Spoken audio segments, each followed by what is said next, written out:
If you keep ending up on their profile, so I'm talking about that one person that you're not in a secure mutual relationship with right now.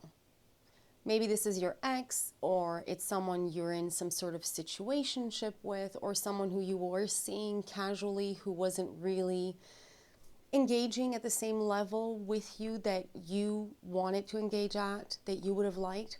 But it's that person that you're still kind of orbiting. Let's talk about what's actually going on here, because it's not usually, oh, I just want to see what they're posting today. It's usually one of the two following things. Hi, I'm Madalena, and this is You Reclaimed. Around here, we spend a lot of time talking about how we reclaim our lives back from the grips of childhood trauma, from emotional dysregulation, and from anxiety. And we do this ongoing exercise because we want to live our lives on our own terms. I hope you stick around. Before we get into it, make sure you hit subscribe and turn on your notifications so that you don't miss any future videos. And if you're finding this content helpful, please give it a like. It really helps the channel grow. One, comparison. A lot of the time what you're doing is checking their profile or their social media when your life feels a little bit flat. And no judgment here, because we all go through good phases in life and bad phases in life. And that's a natural part of the cyclical nature of life for all of us. But we go through times when we feel more alive and more in touch with what makes us happy and what gives us energy. And then we go through dips where we barely want to do anything, where everything seems to be going wrong and we're going through slumps and we just don't have the energy or the motivation. And during those phases, we don't really see ourselves at our best. And it's so easy in those times to take the focus off of us and to put it on this other person that we're sort of focusing all of our energy on. So when our days become quiet and we're not out with friends and work is not exactly thrilling us, or we're just at home doom scrolling our evenings away, and suddenly we have the urge to check on their profile and see what their life looks like. And why? Why do we do this to ourselves? Because we want to take the temperature, because we want to measure, how are they doing without me? Are they sad? Are they moving on faster? Are they having a good time in their own life? Do I look like I'm doing okay in comparison to them? What you're really doing when you engage in this type of behavior is you're trying to make sure that you're not somehow losing at a disadvantage, especially if you're still involved in something with this person. You want to prove to yourself that you're not left behind in a way, and this person has gone on without you to live a magnificent life. And social media has a way of giving you this fake little window that you can peer through into a person's life that makes you think you have access to the real scoreboard. The problem is that it's not a real scoreboard. People only post the good bits. And even if they do post the bad bits, they do so to be seen in a certain light. So what inevitably happens is that you go there trying to feel better, but you just end up feeling worse. Two, you do it for control and as a self-soothing mechanism. You're checking up on them, and maybe this one applies to you even more than the first. You're doing it because you don't have control over the real thing, over the situation in real life. You don't have control over how often this person texts you, over how available or unavailable they are to you. You don't have control over whether they choose to relationship with you, to engage with you. You don't have control over whether they're talking to somebody else, seeing somebody else. You don't have control over when they feel ready to have a relationship with you, if ever, if at all. Because very often when you get stuck in this social media obsessive sort of trap, constantly checking on someone else, it's usually with a person who's unavailable to you or who's unable to give you the kind of engagement that you're looking for.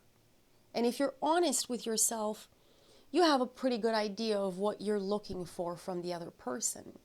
But in these cases, your nervous system says, okay, if I can't control that, what's actually happening in real life, if I can't control the actions of this person, at least I can control opening Instagram or Facebook and looking to see what they're doing.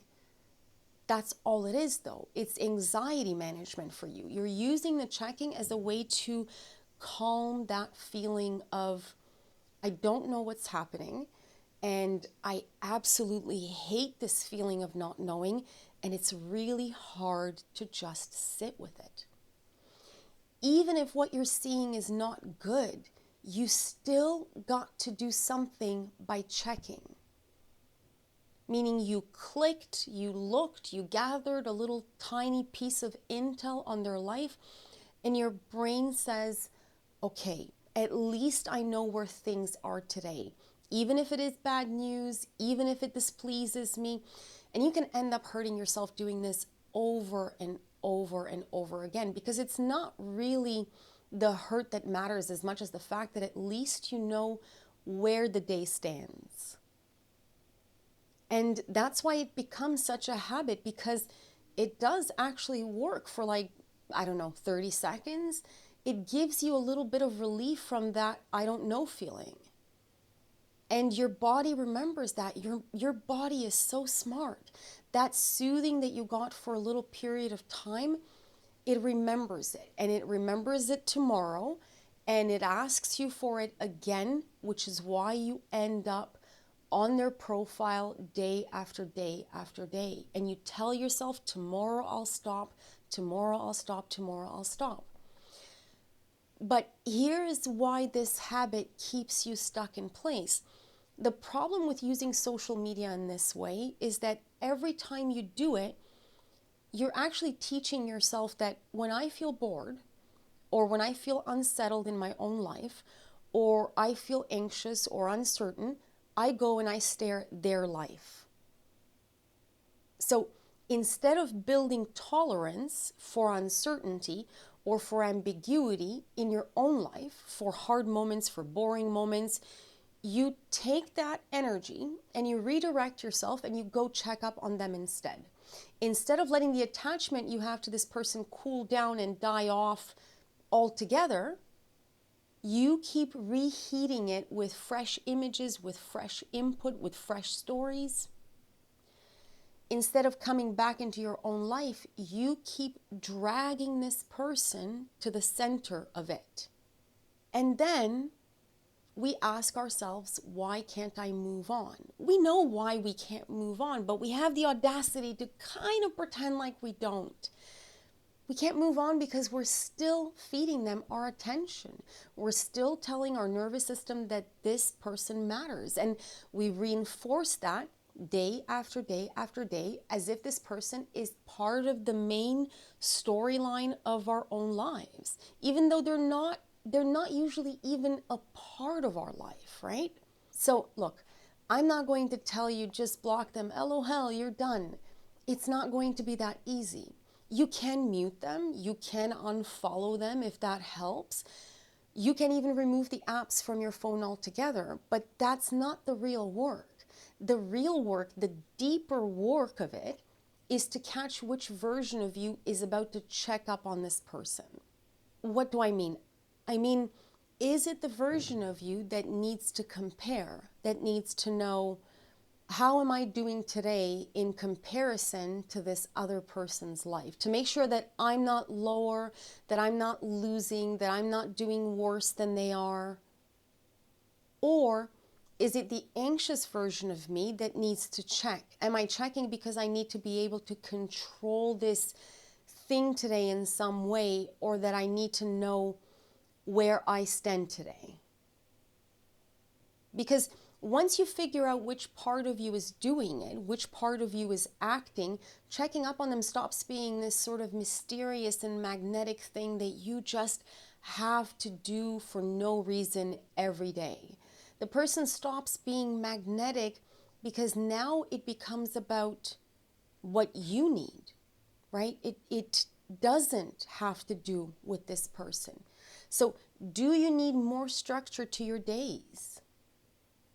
Do you need more excitement or more novelty because your life is feeling really flat and that's why you need to compare yourself to what they're doing?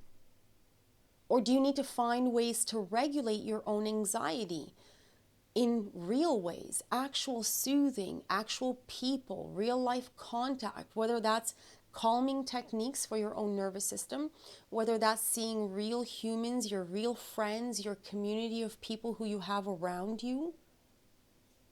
Because no matter how you turn it, you cannot make someone be more available to you by watching their stories. It's not going to happen. So the next time you feel your thumb going there, stop yourself for a moment and ask, today am I checking because I feel empty or because I feel out of control? Or is it a bad combination somewhere between the two? Put it in the comments if you want. Is it boredom or is it usually anxiety that leads you down this familiar path? Because it's almost always one of those two. And if it is your body that amps up after you look, then I'll put the Calm Down Toolkit in the description below so that you have something else that you can reach out to when you feel a need to soothe your own anxiety rather than reaching out to this person, to checking up on them. There are other ways to move forward that don't involve focusing on them because it's really not about them. Until next time. As always, thanks so much for watching. If you enjoyed this video, please like, subscribe, and share it with someone who could use it. It really helps this channel grow. Until next time.